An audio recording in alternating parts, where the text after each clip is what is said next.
Good evening, everybody. It's great to see you all. Lovely to be here. Thanks to Gillian and the organisers for inviting me. I'm just going to give you a brief kind of overview of what's been going on in the Scottish Parliament since the 23rd of June. So as you all know, on 23rd of June, 63% of people in Scotland voted to remain in the EU, and that was 32 local authority areas entirely voted to remain in the EU. So in the morning of the 24th of June, as we all sat stunned and just incredulous at the news that we'd been taken out of the European Union, Nicola Sturgeon stood in the steps of Bute House and said she was going to explore all options for us to remain in Scotland, in the EU. And I think you'll agree that's exactly what she's done. She also stressed that all EU nationals were welcome, their contribution was valued, and it always would be. And she stressed that so many times. If I had a pound for every time she said it, I'd be very, very rich, and she really does mean that. 181,000 EU nationals in Scotland on the 24th of June were left feeling scared and vulnerable, and a lot of them still are. Despite the reassurances from our First Minister, I think the messages they're getting from Westminster is leaving them feeling very, very vulnerable.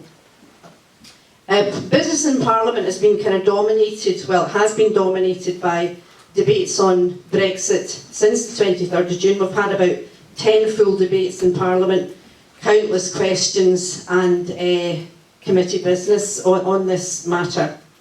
Just to take you back, before the referendum, every party leader in Scotland wanted to remain. 22 Tories, 7 of them were against, and there was 2 abstentions, and the Labour Party pretty much en masse wanted to remain. Things have taken a kind of strange turn now, particularly with the Conservatives, who are starting to backtrack a wee bit on making commitments about staying in the single market, and we've noticed that that's, you know, they seem to be doing a bit of a turnaround on that. Immediately after the vote, all parties did agree that we would explore all options to stay in the single market.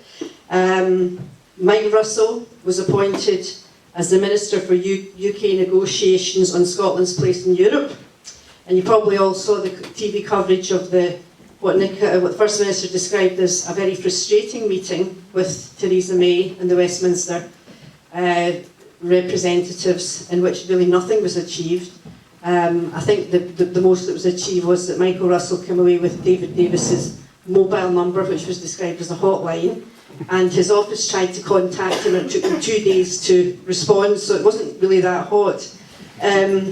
So yes, so it's been, basically the message Nicholas is telling us is that they haven't a clue what's going on, to be quite honest. They really do not have a plan. So that's pretty much where we are. There's a package of options which the Holyrood Committee, Fiona Hislop, Michael Russell and First Minister are putting forward to Westminster. That should be put forward at the end of next week, and it's to explain how we feel we can keep Scotland in the single market. But Nicola's actually widened that now to sort of say, well, I'll work to keep the UK in the European Union if that's what it takes. You all know about Article 50, and I know Alyn will explain that to you, and you know, the sort of the legalities of things. It's been quite a momentous couple of days. On the upside, I mean, our Finance Minister, Derek Mackay, has guaranteed that funds for fishing and agriculture and university research will be guaranteed. So that's good news. And generally, we are determined to do everything that we can to keep Scotland in the EU and to maximise our chances for our country, because it's just not good news for the whole of the UK, and Scotland will suffer very much if we are dragged out of the UK against our will. Just leave you with a wee thought. When we were on holiday in Italy this year, we got talking to a representative, an executive from Google.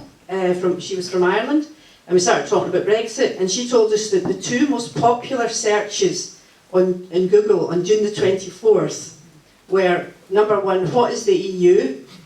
Number two, what happens now we've left the EU? So I think that's an indicator of just how, you know, England and Wales kind of were sleepwalking into this decision without knowing an awful lot about it. But unfortunately, we've all suffered the consequences of that. So that's about as much. I'm happy to take questions, you know, more in depth later on, but happy to pass on Yep. the mic. Sure, yeah, thank you. Thanks.